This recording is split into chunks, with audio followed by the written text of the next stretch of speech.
Dr. Tersia Oosthuizen.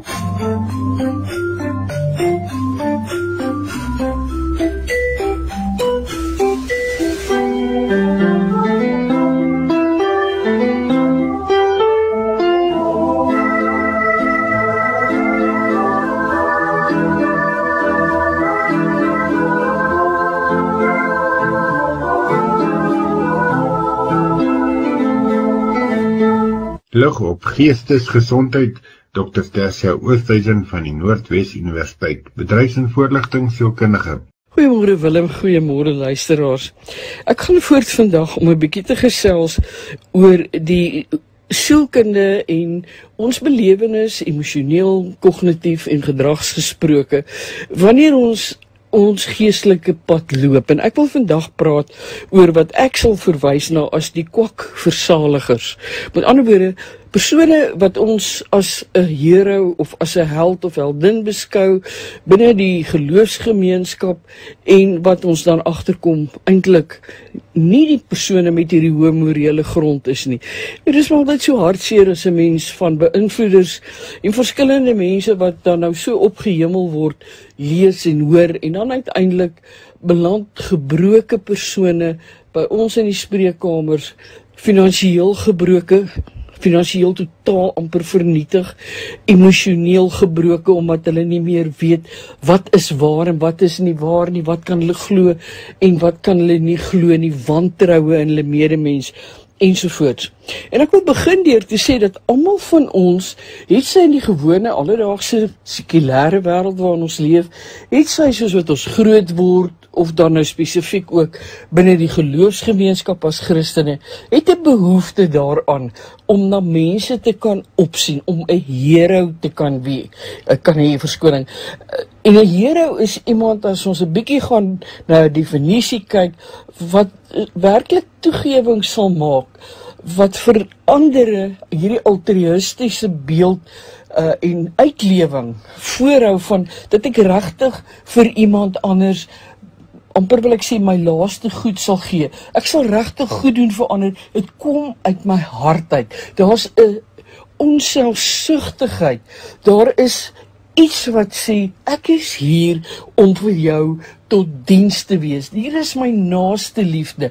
Ons sien dan ook die vrug van die Gees in baie van hierdie mense. En onthou, ek praat nou hier spesifiek van die heroes in 'n Christelike lig. Maar op 'n psigologiese vlak vervul hierdie hero 'n baie belangrike rol.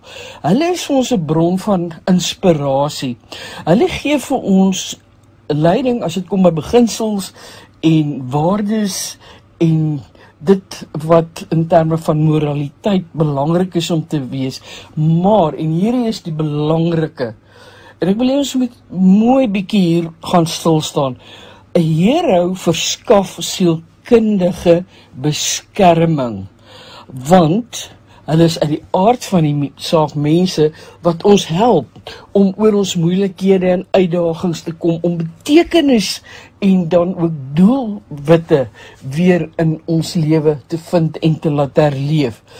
Hulle is die persone wat ons help om weer gemotiveerd te raak, om hoop te hê. Hulle is die persone wat vir ons dit modelleer, wat vir ons wys wat is die werklike waardes en bevoegdhede met integriteit en met begrip wat ons nodig het binne ons gemeenskappe, binne ons gesinne, in ons families ensovoorts. En soos ek reeds gesê het, hulle verskaf daarom aan ons beskerming. Hulle is veilige mense. Hulle is ook mense wat ons help om sosiale verbintenisse te vorm met mekaar en ander, en dan kom ons ook uit by gedeelde waardes binne gesinne, families, gemeenskap, binne ons geloofsgemeenskap, werksplek. En ek dink uiteindelik is die sielkundige funksie van 'n hero om ons te help om nie net die uitdagings van die lewe te oorkom nie, maar om ook ons beste selwe, as ek dit so kan uitdruk, in die proses te word.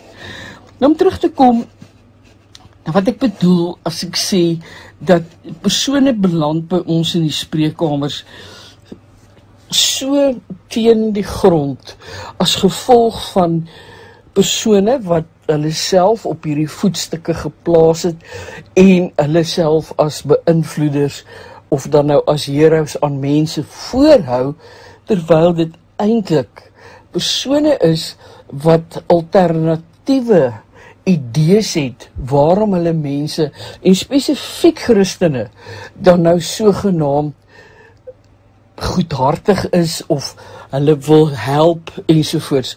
Hoeveel mense het nie al besigheids- of sake transaksies aangegaan waar 'n persoon hierdie absolute Christen persoon is en dan uiteindelik duisende indien nie miljoene rande verloor nie, omdat hierdie sogenaamde pragtige Christen sakeman of vrou die geld in hulle eie sakke gesteek het nie.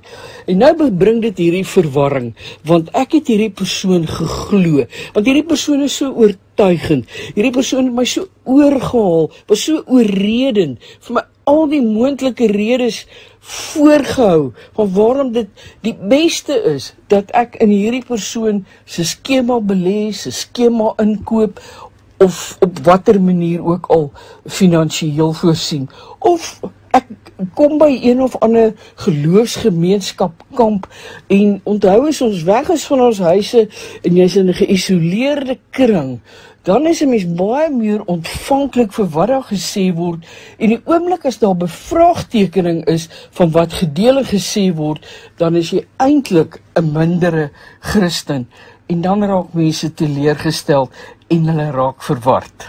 Baie dankie Tersia. Ons luister binnekort verder na Dr. Tersia Oosthuizen.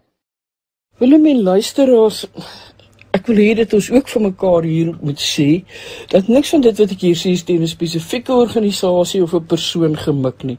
Dit is die, amper wil ek sê, die wekroep wat ek hoor uit die gebroke mense wat by ons uitkom nadat hulle die slagoffers was van hierdie wanvoorstellings van persone wat hulle gedink het 'n hero is. En as die doel van die hero is om mense te beskerm en te laat veilig voel, dis die persone wat ek op die voetstuk geplaas het as gevolg van uitsprake wat hierdie persoon maak.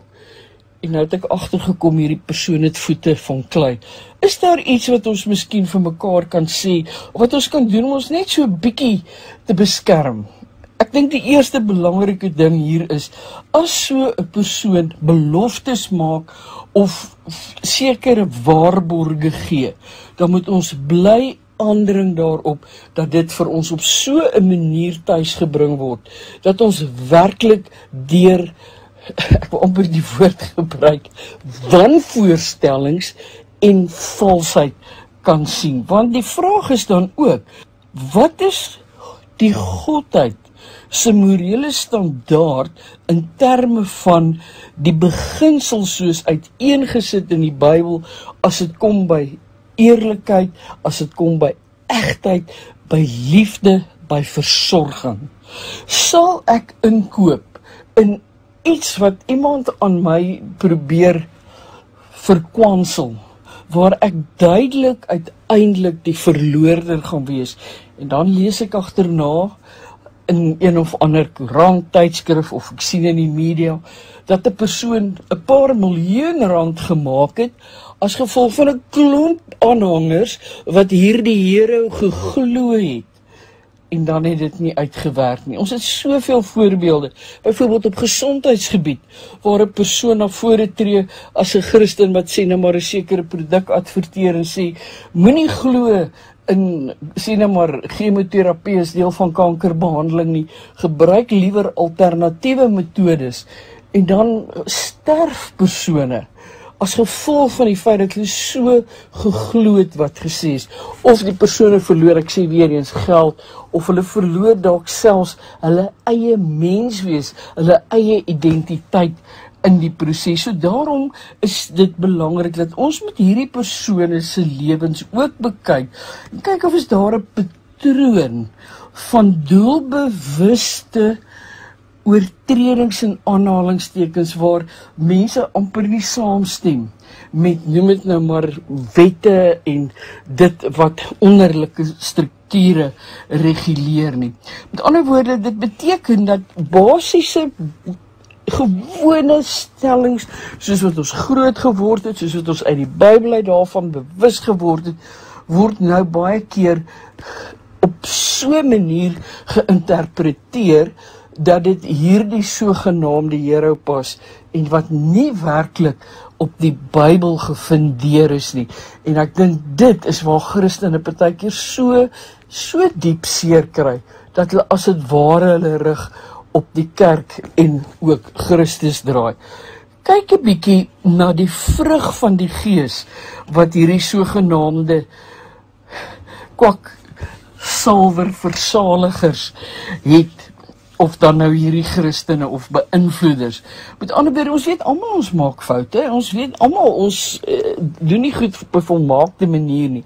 Maar wat is die werklike liefde, geloof, daardie erbarming, daardie sorgsaamheid, en belangrik, die selfbeheer van hierdie persoon, wanneer hulle nie op 'n openbare verhoog staan en voorgee nie. Daar waar die algemene gewone lewe leef en is en omgaan, jy dalk met hierdie persoon 'n gesprek gehad en hierdie persoon is kort af en snaaks, en ons skryf dit daarna maar daaraan toe dat hierdie persoon dalk nou al moeg was, al met baie mense gepraat het ensovoorts. Kyk 'n bietjie na hierdie sogenaamde rooi ligte. En dan natuurlik moet ons ook kyk, ons sien baie keer 'n persoon lyk so heilig, maar is hulle so heilig? En dit is vir my die deurlopende patroon wat oor baie jare in 'n mens se lewe saamkom met daardie persoon. Wat is die waarheid van ons heroes se lewe regtig? En ken hulle die woord? Nie net 'n versie hier of 'n versie daar nie, want dit ongelukkig baie keer gebeur, is dat uit 'n gedragsstandpunt en oogpunt kry ons dit dikwels, dat 'n persoon nie reg oorkom nie. Met ander woorde, daar is nie daardie werklike diep nabetragting dalk, refleksie van, as iemand dan sê nou maar in hierdie hero voetstuk of in hierdie hero se geval 'n fout maak en hulle is nie groot genoeg om te kan omdraai en sê, hoorie ouens, ekskuus, ek het dit hier gemis, ek het hier 'n fout gemaak. Kom ons kyk 'n bietjie, hoe kan ons hierdie moontlike fout of die uitwerking of die skade van hierdie fout regstel? So met ander woorde, ons moet as mens mooi kyk hoe dat ons ook in ons benadering en toenadering na ons heroes die waarheid van die leuen kan onderskei om onsself te beskerm. Ek sê weer, 'n hero is iemand wat ons beskerm. Mag dit 'n geseënde week vir elkeen wees.